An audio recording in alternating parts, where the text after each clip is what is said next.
Hello दोस्तों, मैं हूं ताज और आप देख रहे हैं डिजिटल ताज यूट्यूब चैनल। हमारे इस चैनल में आप सभी का स्वागत है। दोस्तों, आज बात करेंगे एआई की, यानी आर्टिफिशियल इंटेलिजेंस की। दोस्तों, आपने देखा होगा गूगल पर कोई भी आइटम आप सर्च करते हैं, किसी भी प्रोडक्ट को आप गूगल पर सर्च करते हैं, तो जब भी आप कोई अदर सोशल मीडिया प्लेटफॉर्म पर आप खोल के चेक करते हैं तो वहां पर वो एड्स आने लगते हैं। आपने कभी ऐसा सोचा है कि ऐसा क्यों होता है कि आपने तो कोई आइटम गूगल पर सर्च किया था, वो अलग अलग सोशल मीडिया प्लेटफॉर्म पर वही प्रोडक्ट आने लगते हैं या उससे रिलेटेड और प्रोडक्ट आने लगते हैं। आपके दिमाग में आता होगा कि यार ये होता कैसे है, तो मैं आपको बताना चाहूँगा ये होता है एआई का सिमेंटिक सर्च कैप्शन के द्वारा। यानी ये ऐसा कीवर्ड है कि आप कहीं भी गूगल पर या किसी अदर प्लेटफॉर्म पर कोई चीज़ सर्च करेंगे तो उनको ये पता लग जाता है, यानी एआई इस बात को एकदम कैप्चर कर लेता है कि इस इंसान को इससे रिलेटेड प्रोडक्ट की ज़रूरत है, तो वो उसी तरह के वो प्रोडक्ट अलग अलग प्लेटफॉर्म पर आपको दिखाने लगता है।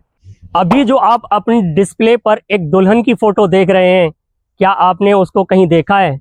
नहीं, वह दुनिया के किसी भी कोने में मौजूद ही नहीं है, क्योंकि ये एक एआई जनरेटेड फ़ोटो है।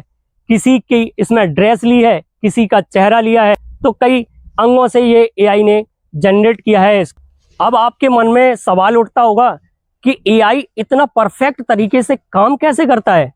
तो ये काम करता है डाटा कलेक्शन करके। डाटा कलेक्शन कैसे करके करता है? जैसे हम लोग सोशल मीडिया जैसे प्लेटफॉर्म पर कोई टेक्स्ट, इमेज, वीडियो, ऑडियो डालते हैं, वहाँ से ये डाटा कलेक्ट करता है, फिर ये प्रोसेसिंग करता है, फिर उनसे ये लर्निंग करता है, फिर ये डिसीजन लेता है, फिर जाके कहीं ये आउटपुट देता है।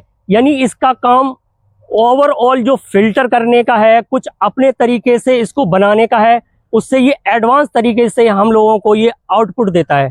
एआई से हमें घबराने की या डरने की ज़रूरत नहीं है, जबकि एआई हमारा है पर्सनल असिस्टेंट की तरह। यानी आपने जो मूवी देखी होगी हातिम ताई, हातिम ताई में आपने एक जिन को देखा होगा, वो कहता है हुक्म मेरे आका। आका जैसा बोलते हैं, जिन वैसे ही करने लग जाता है। तो एआई भी हमारी कमांड के अनुसार ही काम करेगा, लेकिन कुछ लोगों का मानना है कि एआई हमसे कहीं आगे निकल जाएगा और हमारे कंट्रोल से बाहर हो सकता है। तो ऐसा कहना बहुत मुश्किल है। 1956 में जॉन मैकार्थी जो कंप्यूटर साइंटिस्ट थे, उन्होंने इस शब्द का इस्तेमाल किया था, यानी एआई का शब्द का इस्तेमाल किया था। जो एआई के जनक हैं जॉन मैकार्थी, उन्होंने एआई के गॉडफादर कहे जाने वाले जेफरी हिंटन ने 2023 में गूगल से रिजाइन कर दिया, ये कहते हुए कि जो एआई का हमने निर्माण किया है वो इंसानों के लिए खतरनाक साबित हो सकता है। लेकिन आगे उन्होंने ऐसा कहा कि अगर एआई को मैं नहीं बनाता तो कोई और बना देता। एआई के जानकार शुरू में कहते थे कि एआई जब आएगा तो ये ब्लू कॉलर्स जॉब को खा जाएगा, शारीरिक श्रम, झाड़ी मजदूरी वाली नौकरियों को ये बिल्कुल खा जाएगा, क्योंकि मशीनों से सारे काम होने लगेंगे। लेकिन एआई के आने से सबसे ज़्यादा असर हुआ तो वाइट कॉलर्स जॉब्स, यानी जो दफ्तरों में कंप्यूटर पर क्रिएटिव काम के तरीके से जो लोग काम करते थे, एआई का असर सबसे ज़्यादा उन पर देखने को मिला है। एआई अब हमारे दैनिक जीवन की ज़रूरत बन चुका है। हम चाहे अपनी ज़िंदगी की किसी भी स्टेज में हो, चाहे आप 10 साल के हों या 50 साल के, आप स्टूडेंट हों या आप किसान हों या आप जॉब करते हों, आप म्यूजिशियन हों या आप किसी भी क्षेत्र में काम करते हों, एआई अब आपकी ज़रूरत बन चुका है। आप कहीं घूमने जाते हैं, गूगल मैप का सहारा लेते हैं। आप स्टूडेंट हैं, चैट जीपीटी या गूगल जेमिनी का इस्तेमाल करते हैं, एआई का सहारा लेते हैं। एआई अब हमारे दैनिक जीवन की ज़रूरत बन चुका है। एआई हमारे लिए बहुत ही फ़ायदेमंद है। एआई के जानकार एआई को इंसानों के लिए खतरा भी मानते हैं।